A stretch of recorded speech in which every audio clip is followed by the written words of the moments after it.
Assalamualaikum warahmatullahi wabarakatuh.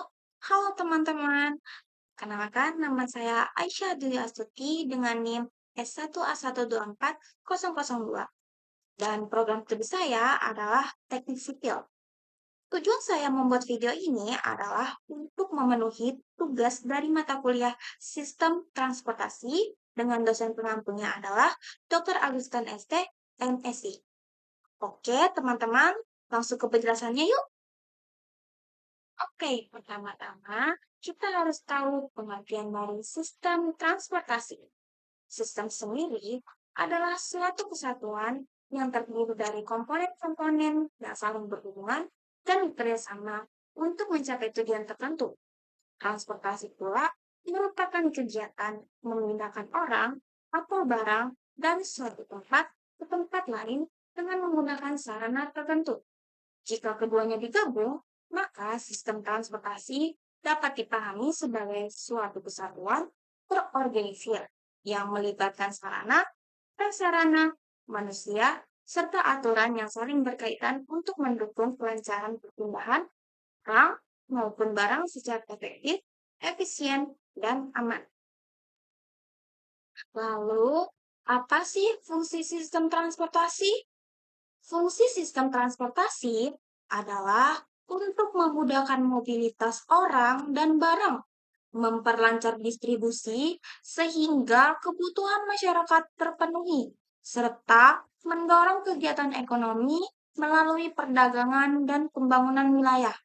Selain itu, sistem transportasi berperan penting dalam menghubungkan antar daerah guna menciptakan integrasi wilayah, mendukung interaksi sosial dan pertukaran budaya, serta menunjang pertahanan dan keamanan negara melalui mobilisasi pasukan maupun pengawasan wilayah. Di dalam sistem transportasi pula terdapat komponen-komponen. Yang pertama adalah infrastruktur transportasi. Isinya ada jaringan jalan, perkereta-apian, bandara dan transportasi udara, transportasi laut dan pelabuhan yang berisi transportasi multimoda, kontainer laut, serta transportasi umum perkotaan yang berisi penilaian sistem transportasi dan stasiun pengisian hidrogen. Yang kedua adalah kendaraan transportasi, yaitu kendaraan jalan raya, kendaraan rel yang berisi pengiriman cepat kontainer melalui kereta, lalu ada pesawat udara, serta kapal dan perahu. Yang ketiga, ada sistem manajemen transportasi, yaitu sistem manajemen lalu lintas yang berisi sistem pengiriman perkotaan, manajemen permintaan transportasi atau PPM, pengiriman kendaraan tanpa awak, pengendalian lalu lintas, informasi lalu lintas, trip generation atau penciptaan perjalanan, serta rute kendaraan perkotaan. Setelah itu, ada sistem pengendalian dan sinyal kereta api yang berisi deteksi intrusi rel. Lalu ada manajemen lalu lintas udara yang berisi risiko operasi penerbangan, analisis perencanaan rute, penghindaran konflik pesawat, manajemen lalu lintas udara, serta energi dan keselamatan penerbangan. Selanjutnya yang keempat adalah inovasi teknologi dalam transportasi, yaitu kendaraan otonom dan otomatisasi yang berisi kendaraan lintasan atau trajectory vehicle, kendaraan otonom di jalan raya, proyek reduksi emisi gas buang, mengemudi kendaraan listrik. Lalu, konektivitas dan Internet of Things yang berisi integrasi IoT pada kendaraan. Lalu, teknologi hijau dan berkelanjutan, serta bahan dan manufaktur canggih. Lalu, jenis-jenis sistem transportasi, yaitu ada transportasi darat, transportasi laut, serta transportasi udara. Tujuan saya membuat video ini untuk menjelaskan tentang sistem transportasi laut. Pengertian transportasi laut. Transportasi laut merupakan salah satu moda transportasi tertua yang pernah dikenal manusia dan hingga kini tetap memegang peran krusial dalam pergerakan manusia, barang, dan ide-ide di seluruh dunia. Dalam konteks modern, sistem transportasi laut tidak hanya dipandang sebagai sarana fisik yang memungkinkan pergerakan antar wilayah, melainkan sebagai sebuah ekosistem yang kompleks, terdiri atas armada kapal dengan berbagai jenis dan ukuran, jaringan pelabuhan sebagai simpul distribusi, regulasi internasional dan nasional yang mengatur keselamatan serta keamanan pelayaran, hingga aspek teknologi digital yang terus berkembang seiring revolusi industri 4.0. Peran transportasi laut semakin penting karena globalisasi dan perdagangan bebas membuat dunia semakin terhubung, di mana kebutuhan akan distribusi barang dalam jumlah yang besar dengan biaya yang efisien tidak dapat dipenuhi hanya oleh transportasi darat maupun udara. Dalam hal ini, laut menjadi jalur perdagangan utama yang mampu menampung arus logistik dalam skala masif dengan kecepatan yang relatif memadai serta biaya per unit yang lebih rendah. Oleh karena itu, studi mengenai sistem transportasi laut tidak dapat dilepaskan dari analisis ekonomi, sosial, politik, teknologi, bahkan lingkungan, sehingga menjadikannya sebagai topik multidisipliner sekaligus fundamental bagi pembangunan bangsa dan peradaban global. Jika kita melihat secara spesifik, pada konteks Indonesia, urgensi transportasi laut semakin jelas terlihat karena karakter geografis Indonesia sebagai negara kepulauan terbesar di dunia dengan lebih dari 17.000 pulau yang tersebar dari Sabang hingga Merauke. Kondisi ini menuntut adanya suatu sistem transportasi laut yang tidak hanya berfungsi sebagai penghubung antar wilayah, tapi juga sebagai penggerak utama integrasi nasional, pemetaan pembangunan, dan penguatan kedaulatan negara. Tanpa sistem transportasi laut yang efisien, murah, aman, dan handal, mustahil bagi Indonesia untuk menjamin ketersediaan barang pokok, memperlancar perdagangan antar daerah, atau membangun konektivitas ekonomi yang merata. Sayangnya, realitas di lapangan masih menunjukkan adanya kesenjangan signifikan antara wilayah barat yang relatif maju dengan fasilitas pelabuhan modern dan padat lalu lintas, dibandingkan wilayah timur yang infrastruktur maritimnya terbatas dan arus logistiknya timpang. Hal ini menunjukkan betapa pentingnya sistem transportasi laut bukan hanya sebagai sarana teknis, melainkan sebagai instrumen strategis pembangunan nasional. Transportasi laut juga memiliki dimensi internasional yang sangat kuat. Jalur-jalur pelayaran dunia seperti Selat Malaka, terusan Suez, dan terusan Panama merupakan nadi perdagangan global yang jika terganggu akan berdampak besar terhadap stabilitas ekonomi dunia. Dengan demikian, keberadaan sistem transportasi laut bukan hanya menyangkut kepentingan domestik suatu negara, melainkan juga merupakan bagian dari rantai pasok global yang melibatkan kerjasama antar negara, regulasi internasional, serta persaingan geopolitik. Indonesia dengan posisi strategisnya di antara dua samudra dan dua benua memiliki peluang besar untuk memainkan peran sebagai poros maritim dunia. Akan tetapi, peluang ini hanya dapat diwujudkan apabila sistem transportasi laut nasional mampu memenuhi standar global dalam hal efisiensi, keselamatan, keamanan, dan keberlanjutan lingkungan. Lebih jauh lagi, sistem transportasi laut tidak dapat dilepaskan dari tantangan modern yang melibatkan isu lingkungan dan keberlanjutan. Pencemaran laut akibat tumpahan minyak, emisi karbon dari kapal, dan kerusakan ekosistem laut akibat aktivitas pelayaran merupakan masalah serius yang harus diantisipasi melalui regulasi ketat dan inovasi teknologi ramah lingkungan. Di era perubahan iklim seperti sekarang, transportasi laut harus beradaptasi dengan tuntutan global untuk mengurangi jejak karbon dan mendukung agenda pembangunan berkelanjutan. Oleh karena itu, video ini akan menguraikan secara mendalam tentang sistem transportasi laut, mulai dari sejarah dan perkembangannya, komponen utama yang membangunnya, perannya dalam ekonomi global maupun nasional, tantangan yang dihadapi, hingga inovasi dan strategi masa depan yang perlu dilakukan. Khususnya dalam konteks Indonesia yang sedang berupaya mewujudkan visi sebagai poros maritim dunia. Selanjutnya adalah sejarah sistem transportasi laut. Sejarah transportasi laut bermula sejak peradaban manusia mengenal cara membuat perahu sederhana dari batang kayu yang dilubangi atau diikat menjadi rakit. Alat transportasi primitif ini digunakan untuk menyeberangi sungai, danau, maupun perairan pesisir dalam rangka memenuhi kebutuhan hidup sehari-hari seperti berburu, mencari ikan, dan berdagang antar wilayah.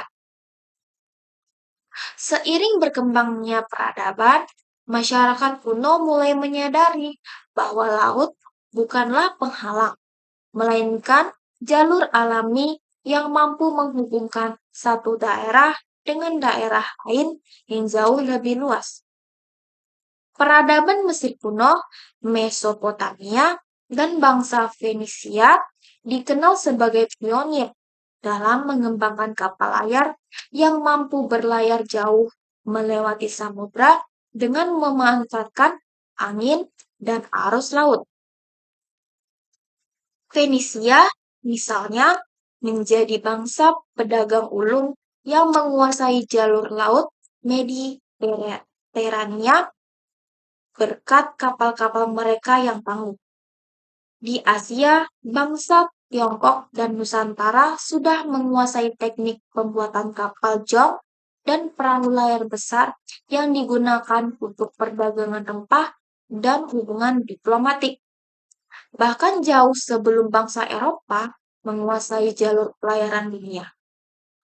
Penjelajahan samudra yang dilakukan oleh pelaut-pelaut besar seperti Vasco da Gama, Ferdinand Magellan, dan Christopher Columbus di era penemuan Age of Exploration semakin menegaskan bahwa laut merupakan penghubung utama antar benua yang membawa dampak besar bagi lahirnya era kolonialisme, perdagangan internasional, serta pertukaran budaya dan ilmu pengetahuan. Memasuki era modern, perkembangan transportasi laut ditandai oleh revolusi teknologi yang mengubah cara manusia menguasai lautan. Penemuan mesin uap pada abad ke-18 memungkinkan kapal bergerak lebih cepat dan tidak lagi bergantung penuh pada angin, yang kemudian disusul dengan perkembangan kapal bermesin diesel, kapal kargo besar, hingga kapal tanker raksasa yang mampu mengangkut jutaan ton barang melintasi samudra. Pada abad ke-20, munculnya sistem kontainerisasi atau standar penggunaan peti kemas menjadi revolusi dalam dunia pelayaran karena memungkinkan barang dikemas, dipindahkan, dan diangkut dengan jauh lebih efisien, aman, serta murah. Sistem ini menjadi tulang punggung perdagangan global modern yang hingga kini masih digunakan. Di era kontemporer, transportasi laut semakin berkembang dengan penerapan teknologi navigasi berbasis satelit, sistem manajemen logistik digital, hingga eksperimen kapal otonom tanpa awak.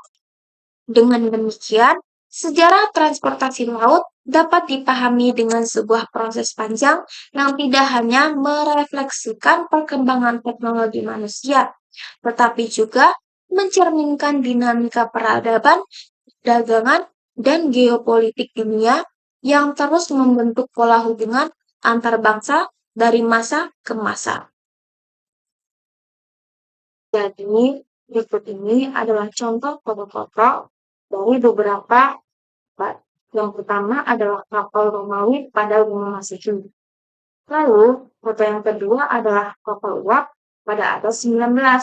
Selanjutnya, di era modern, ada kapal patrol dan juga kapal angkutan laut militer. Berikutnya adalah komponen utama sistem transportasi laut. Komponen-komponen ini dibagi menjadi 7.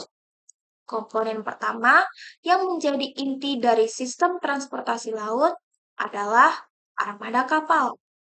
Kapal merupakan sarana utama yang menghubungkan satu pelabuhan dengan pelabuhan lainnya melalui jalur laut. Jenis kapal dalam sistem transportasi laut sangat beragam, mulai dari kapal kargo umum, kapal peti kemas, kapal tanker untuk mengangkut minyak dan gas, kapal curah yang membawa bahan baku seperti batu bara dan biji besi, hingga kapal penumpang seperti feri dan kapal pesiar. Setiap jenis kapal didesain dengan spesifikasi teknis yang berbeda sesuai dengan kebutuhan muatan dan jarak tempuh. Armada kapal modern ini dilengkapi dengan teknologi canggih seperti sistem navigasi berbasis GPS, radar, hingga Automatic Identification System atau bisa disingkat AIS yang memudahkan pengawasan dan pengendalian lalu lintas kapal. Kapal juga berkembang menuju efisiensi energi dengan penggunaan bahan bakar ramah lingkungan untuk menekan emisi karbon. Sejalan dengan tuntutan global akan transportasi berkelanjutan. Dengan demikian, armada kapal tidak sekedar alat angkut, tetapi juga representasi dari perkembangan teknologi, ekonomi, dan regulasi dalam transportasi laut. Selanjutnya adalah komponen kedua yang sangat krusial adalah pelabuhan yang berfungsi sebagai simpul distribusi tempat bersandarnya kapal sekaligus pintu gerbang bagi keluar masuknya barang dan penumpang. Pelabuhan modern bukan hanya sekedar dermaga, melainkan sebuah kompleks dengan fasilitas lengkap seperti terminal peti, emas, gudang penyimpanan, area bongkar muat, fasilitas bea cukai, hingga akses multimoda yang menghubungkan transportasi laut dengan darat dan udara.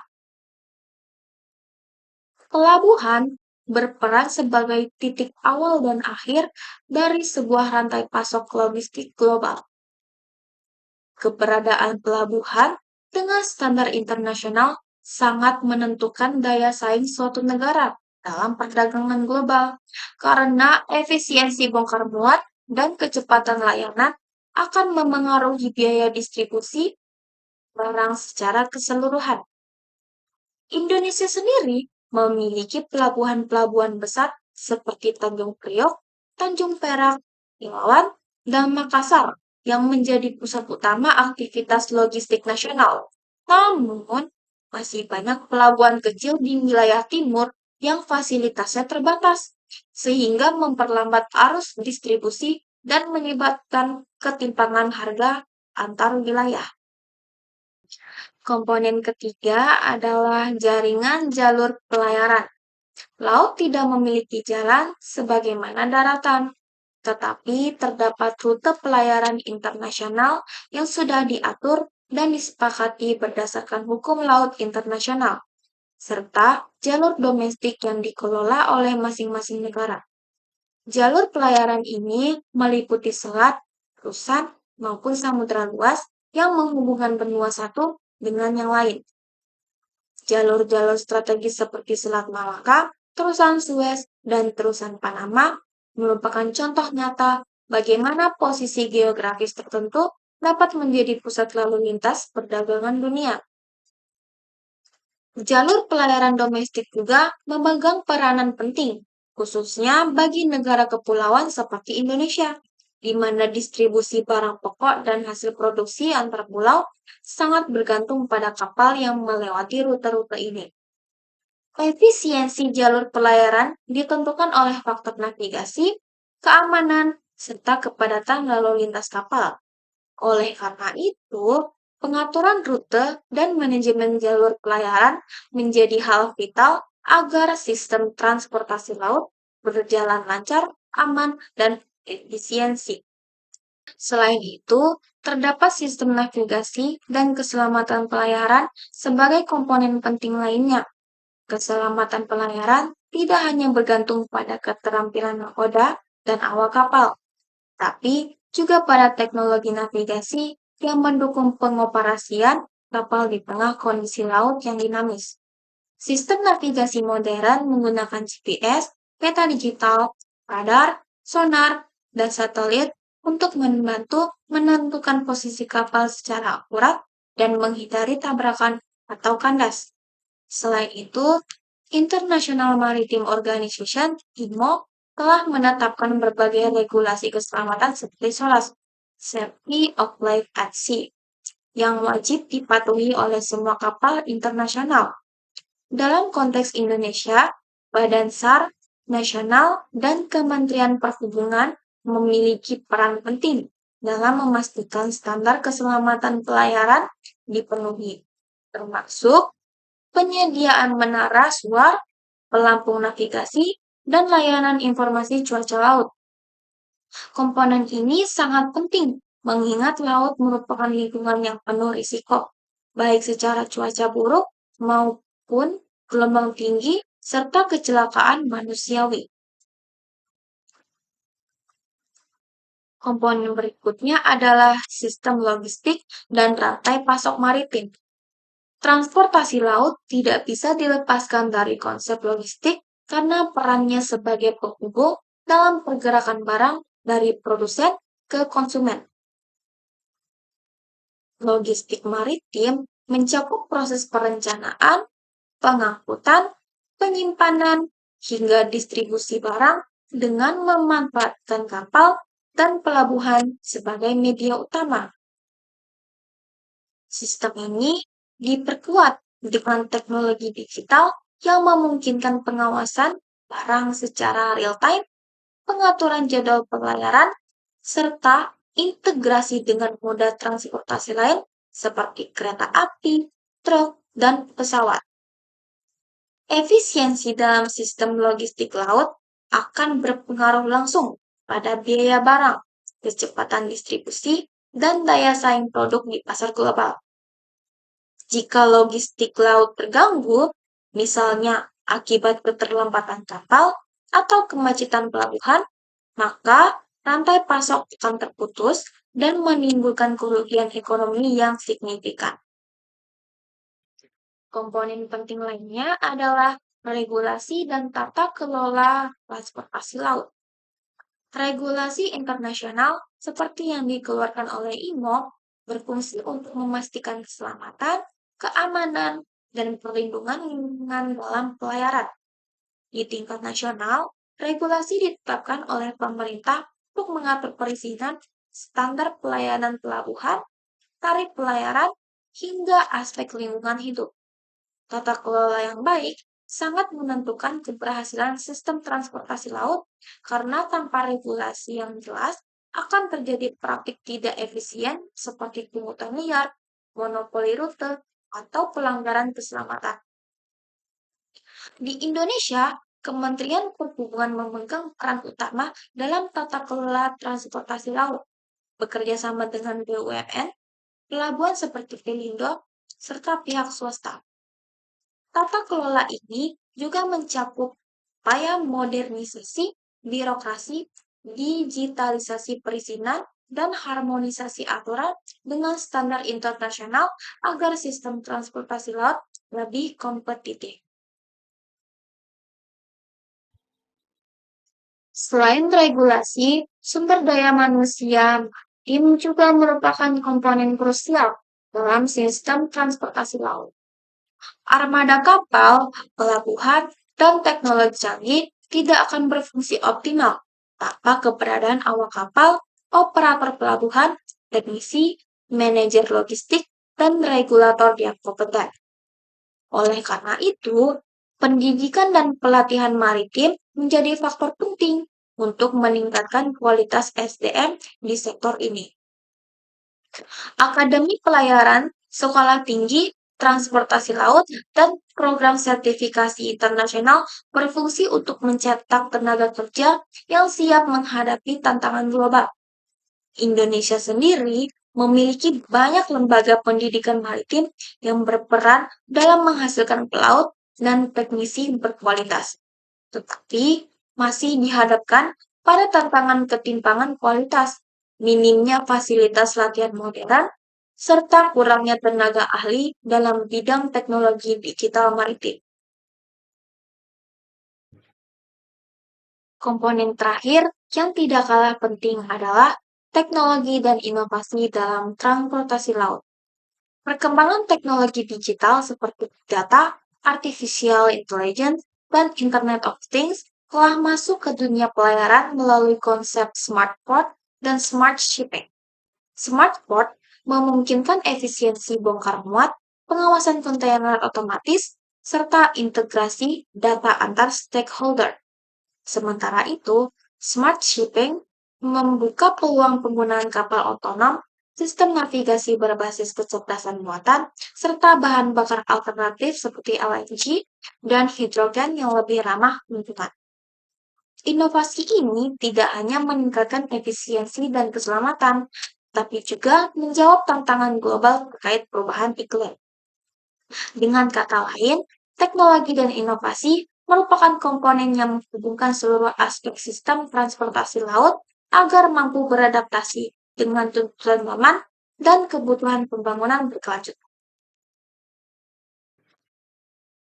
Selanjutnya adalah peran transportasi laut dalam ekonomi global dan nasional. Transportasi laut memegang peranan sangat vital dalam perekonomian global karena lebih dari 80% perdagangan dunia, baik dalam bentuk bahan baku maupun barang jadi, dilakukan melalui jalur laut.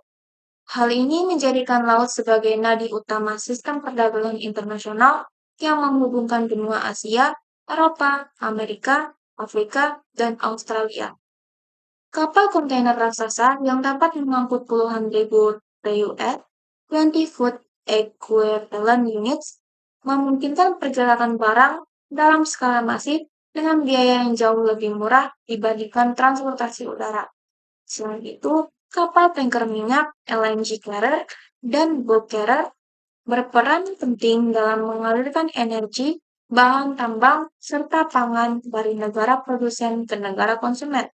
Dengan demikian, transportasi laut tidak hanya menciptakan efisiensi biaya logistik, tetapi juga memperkokoh keterhubungan rantai pasok global yang menopang pertumbuhan ekonomi dunia modern.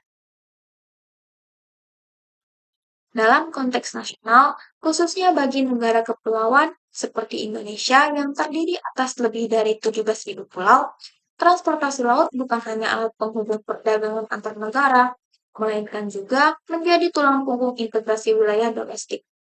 Tanpa adanya transportasi laut yang andal, distribusi barang, jasa, dan manusia antar daerah akan mengalami hambatan besar yang berimplikasi langsung pada disparitas harga, kesenjangan pembangunan, serta lambatnya integrasi ekonomi nasional.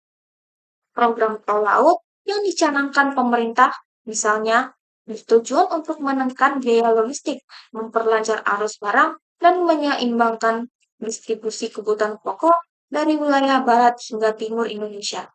Disinilah transportasi laut menjadi faktor penentu dalam memperkuat daya saing nasional sekaligus meningkatkan kesejahteraan masyarakat di daerah terpencil. Selain itu, transportasi laut juga berperan dalam mendorong pertumbuhan sektor industri maritim yang mencakup galangan kapal, industri peralatan pelabuhan, jasa logistik, hingga teknologi navigasi. Pertumbuhan industri ini menciptakan efek berganda terhadap perekonomian nasional, baik melalui penciptaan lapangan kerja baru maupun peningkatan nilai tambah dari produk dalam negeri. Misalnya peningkatan permintaan kapal kargo dan kapal penumpang akan memacu sektor manufaktur baja, mesin, dan elektronik. Sementara itu, pembangunan pelabuhan baru atau perluasan pelabuhan existing dapat memicu perkembangan kawasan industri, kawasan ekonomi khusus, outlet, dan pusat logistik terpadu yang mampu menarik investasi asing maupun domestik. Dengan kata lain, transportasi laut bukan hanya infrastruktur pendukung, melainkan juga motor penggerak industrialisasi. Transportasi laut juga berperan strategis dalam menopang perdagangan ekspor-impor yang menentukan posisi Indonesia di kancah global. Sebagai salah satu negara eksportir komoditas seperti batu bara, minyak sawit, karet, dan hasil laut, keberadaan jalur pelayaran yang efisien menentukan kelancaran dan daya saing ekspor nasional. Di sisi lain, impor barang modal, bahan baku industri, dan produk konsumsi sangat bergantung pada kelancaran transportasi laut. Gangguan pada sistem transportasi laut seperti keterlambatan kapal, kemacetan pelabuhan, atau gangguan cuaca di jalur pelayaran utama akan langsung memengaruhi stabilitas harga, ketersediaan barang, serta inflasi. Karena itu, pengelola transportasi laut yang efisien merupakan salah satu kunci menjaga stabilitas ekonomi nasional. Lebih jauh lagi, transportasi laut memiliki peran geopolitik karena jalur laut merupakan aset strategis yang memengaruhi keamanan ekonomi suatu negara. Indonesia misalnya berada di posisi strategis pada jalur perdagangan internasional seperti Selat Malaka, Selat Sunda, dan Selat Lombok yang menjadi pintu gerbang penting bagi arus barang global. Hal ini menjadikan Indonesia tidak hanya sebagai pengguna transportasi laut, tetapi juga sebagai negara dengan posisi tawar tinggi dalam percaturan perdagangan dunia. Keamanan laut, pengelolaan perbatasan, serta kebijakan maritim internasional sangat dipengaruhi oleh keberadaan transportasi laut sebagai sarana mobilitas ekonomi lintas negara. Dengan demikian, transportasi laut tidak sekedar menghubungkan pasar, tetapi juga menentukan stabilitas geopolitik regional maupun global. Selain kontribusi ekonomi langsung, transportasi laut juga memiliki dampak sosial yang signifikan. Jalur laut memungkinkan terjadinya mobilitas manusia yang mendorong pertukaran budaya, pariwisata, dan pemerataan pendidikan serta kesehatan di wilayah terpencil. Kapal penumpang, feri, dan kapal perintis menjadi sarana vital bagi masyarakat di pulau-pulau kecil untuk mengakses fasilitas publik yang lebih lengkap di kota besar.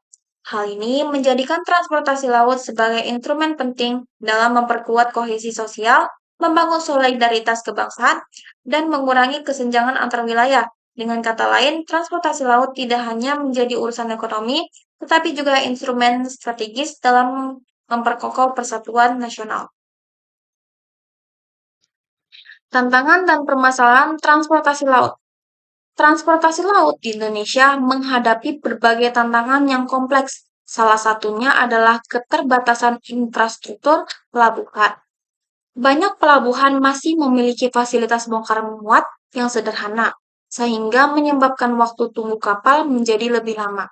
Kondisi ini berdampak langsung pada efisiensi distribusi barang, khususnya komoditas ekspor-impor yang membutuhkan kecepatan layanan.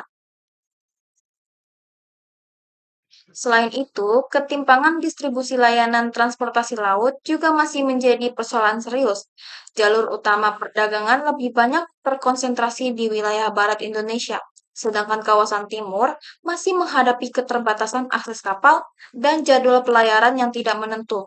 Hal ini menyebabkan perbedaan harga barang antar wilayah yang berujung pada tingginya biaya logistik nasional. Permasalahan berikutnya adalah tingginya biaya logistik laut akibat kurang efisiennya rantai distribusi. Banyak kapal masih beroperasi dengan kapasitas tidak penuh, under capacity, sementara biaya bahan bakar dan perawatan terus meningkat. Kondisi ini semakin diperburuk dengan adanya pungutan tambahan di beberapa pelabuhan yang membuat ongkos logistik semakin tinggi. Selain persoalan infrastruktur dan biaya, transportasi laut juga menghadapi tantangan lingkungan dan keselamatan pelayaran. Pencemaran laut akibat limbah kapal, tumpahan minyak, dan emisi gas buang menjadi isu global yang harus ditangani dengan teknologi ramah lingkungan. Di sisi lain, kecelakaan kapal yang disebabkan oleh faktor cuaca ekstrim maupun kelalaian manusia masih sering terjadi dan memakan korban jiwa. Terakhir, faktor geopolitik dan keamanan maritim juga tidak dapat diabaikan. Indonesia sebagai negara kepulauan dengan jalur strategis sering menghadapi tantangan berupa penyelundupan, perompakan, dan konflik wilayah laut. Situasi ini menuntut adanya pengawasan maritim yang lebih ketat, serta kerjasama internasional dalam menjaga stabilitas jalur pelayaran global. Solusi dan pengembangan transportasi laut. Pertama, keterbatasan infrastruktur pelabuhan dapat diatasi melalui pembangunan dan modernisasi fasilitas pelabuhan.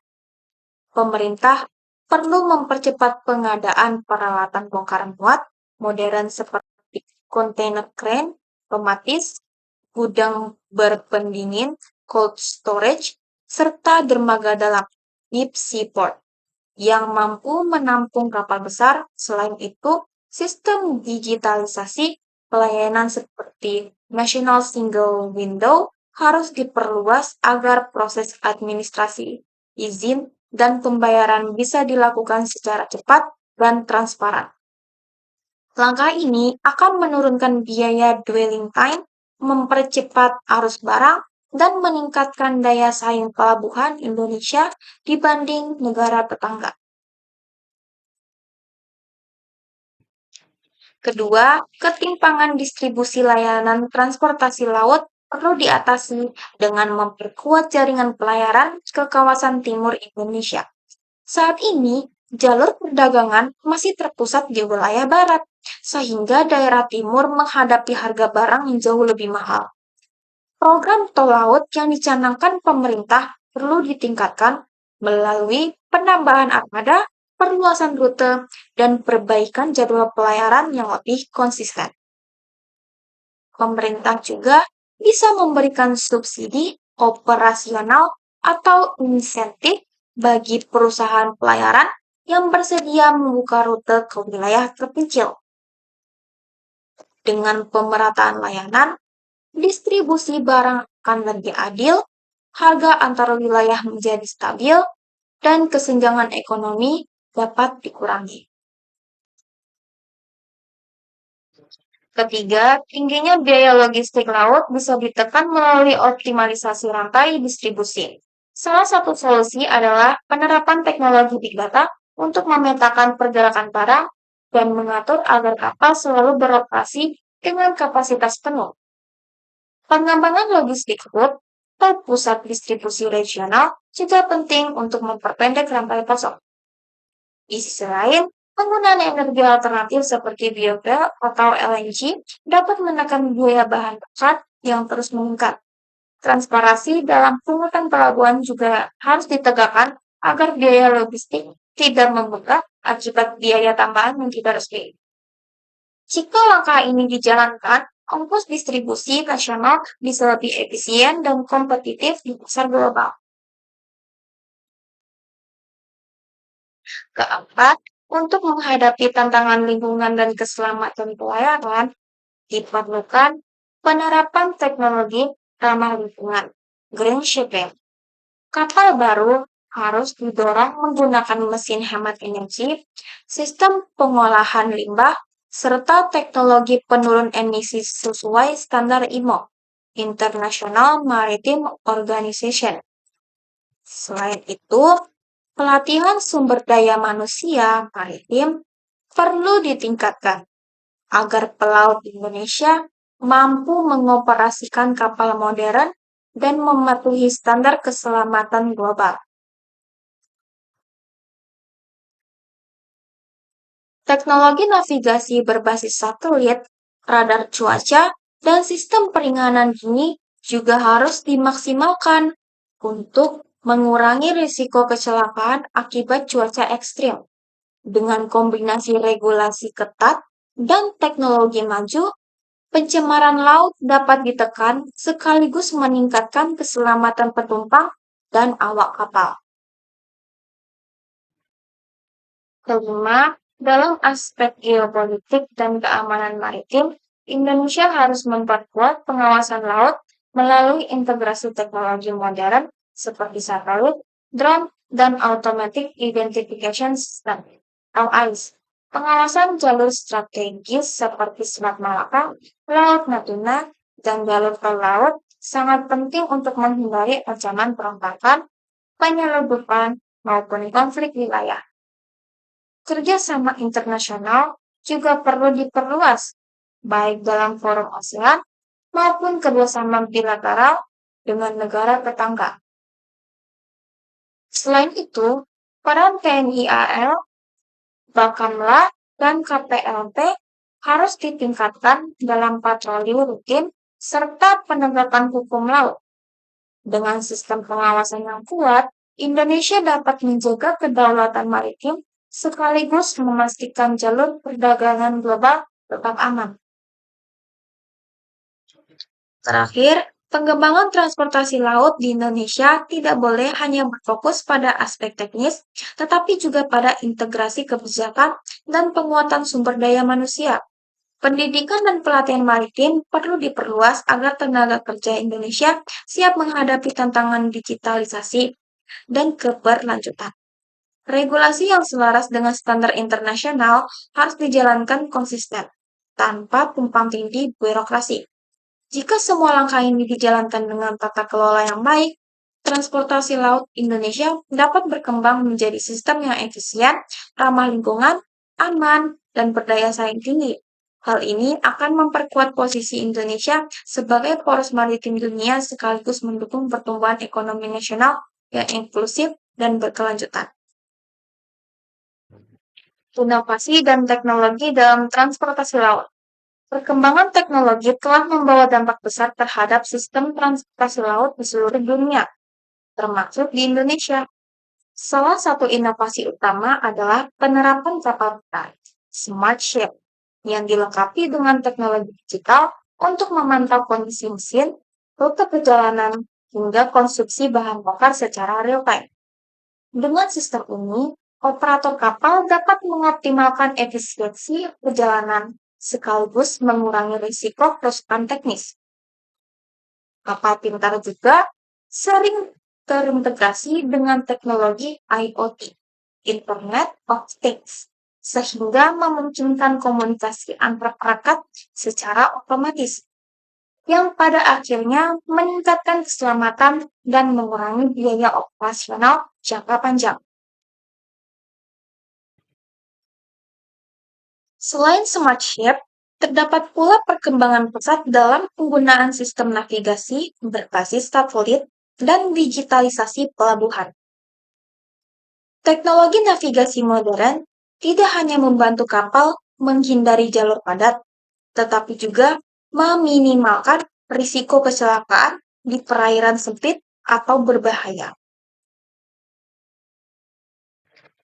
Di sisi lain, digitalisasi pelabuhan atau smart port memungkinkan proses administrasi, bongkar muat, dan manajemen kontainer dilakukan dengan sistem otomatis cepat dan transparan. Hal ini tidak hanya menghemat waktu, tetapi juga mengurangi praktik pungutan liar yang selama ini menjadi masalah dalam efisiensi logistik laut.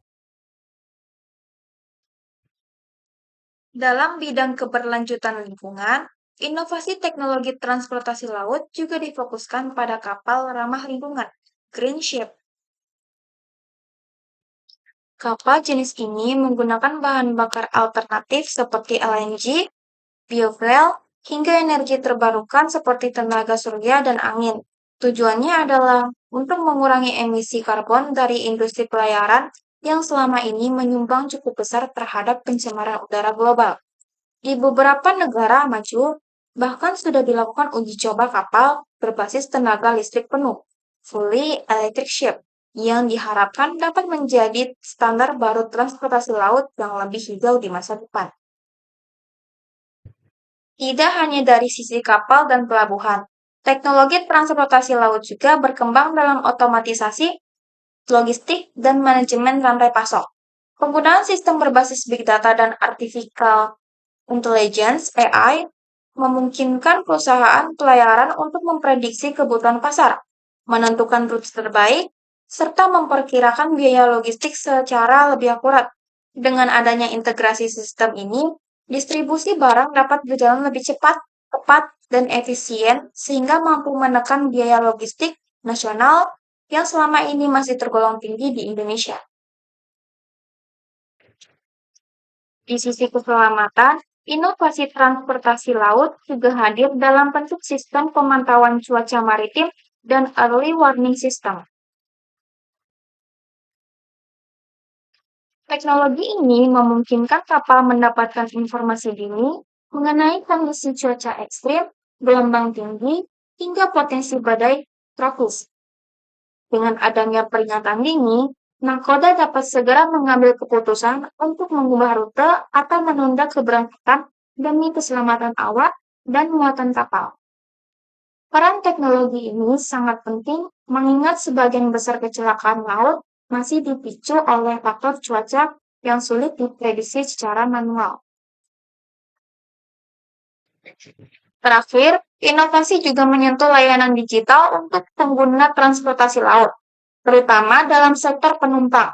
Kini, pemesanan tiket kapal dapat dilakukan secara online, bahkan dengan sistem check-in digital layaknya di bandara.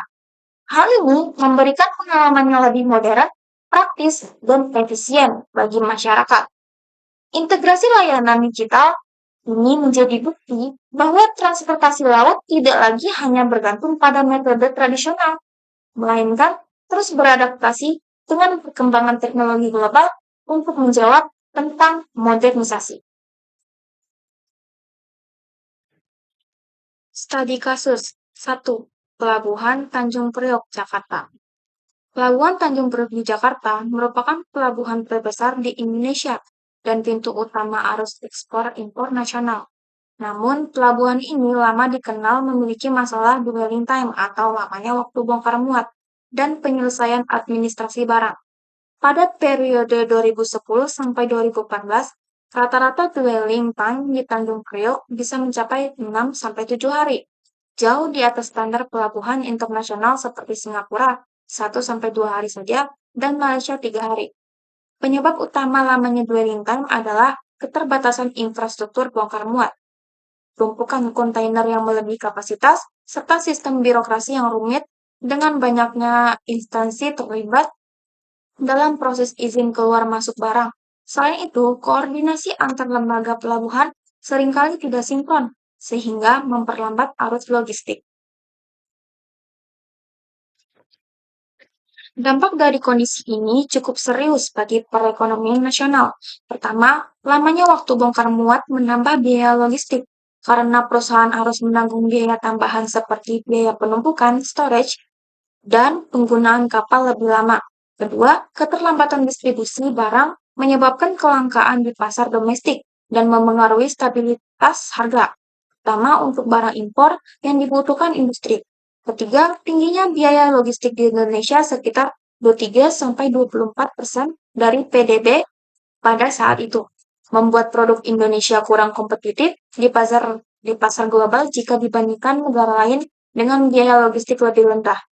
Hal ini menunjukkan bahwa persoalan pelabuhan tidak hanya masalah teknis, tetapi berdampak langsung pada daya saing nasional.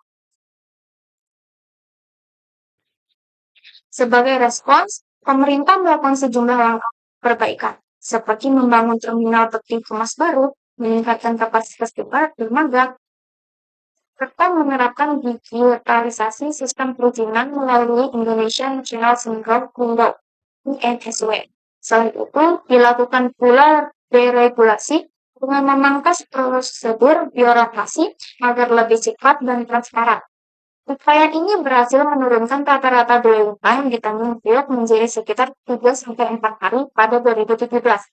Meskipun masih belum seefisien pelabuhan internasional lainnya, studi kasus ini menunjukkan bahwa efisien pelabuhan sangat krusial dalam mendukung kelancaran transportasi laut, menekan biaya logistik, dan meningkatkan daya saing perdagangan Indonesia di kancah global.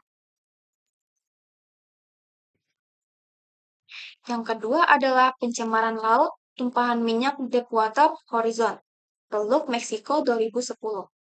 Kasus tumpahan minyak Deepwater Horizon di Teluk Meksiko tahun 2010 menjadi salah satu bencana lingkungan laut paling besar dalam sejarah modern. Peristiwa ini bermula ketika terjadi ledakan pada rig pengeboran lepas pantai milik perusahaan British Petroleum BP pada tanggal 20 April 2010. Ledakan tersebut menewaskan 11 pekerja dan merusak sumur minyak bawah laut, sehingga minyak mentah mengalir deras ke laut selama berbulan-bulan tanpa bisa dihentikan.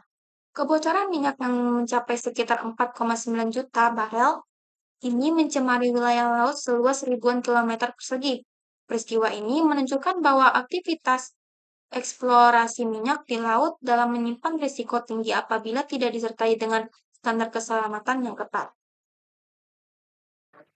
Penyebab utama dari tumpahan minyak ini kombinasi kegagalan teknologi, kesalahan manusia, serta lemahnya sistem pengawasan dan manajemen risiko.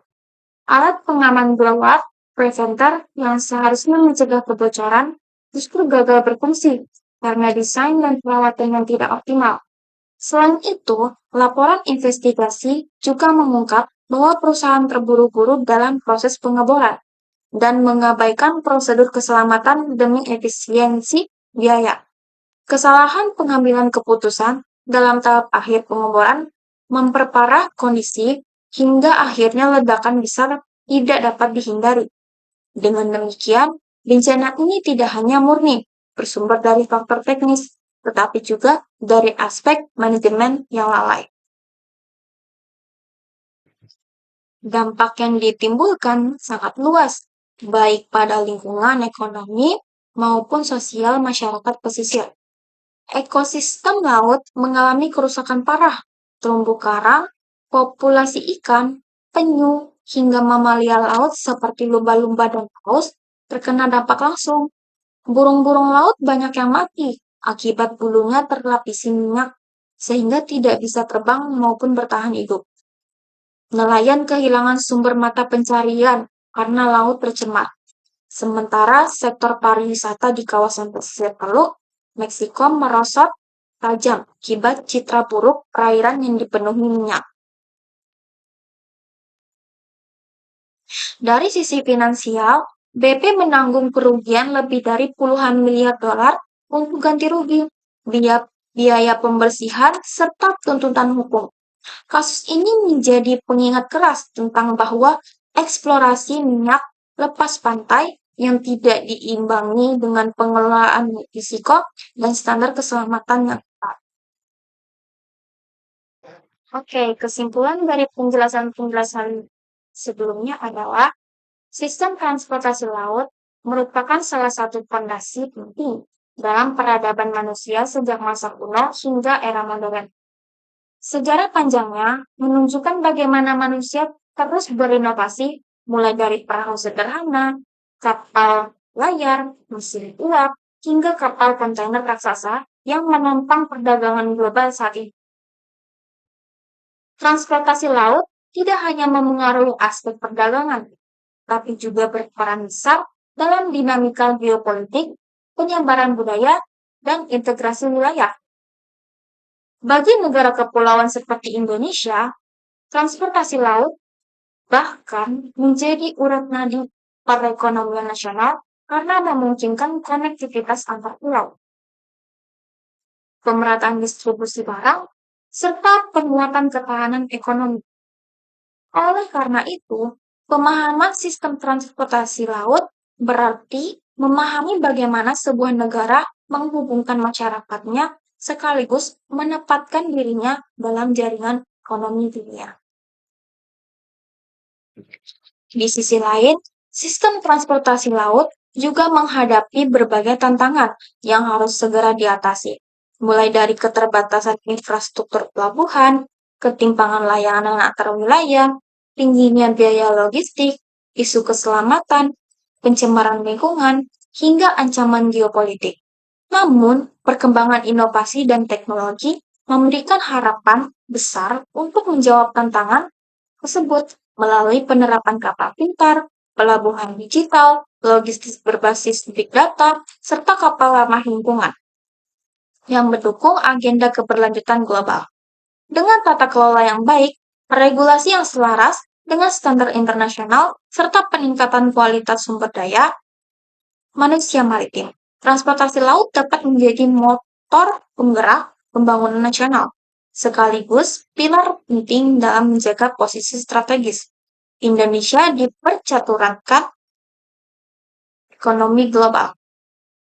Dengan demikian, transportasi laut bukan hanya sarana mobilitas, tetapi juga instrumen strategis dalam membangun masa depan yang berdaya saing, inklusif, dan berkelanjutan. Sekian video dari saya. Kurang lebihnya mohon dimaafkan. Wabillahi taufiq wal hidayah. Wassalamualaikum warahmatullahi wabarakatuh.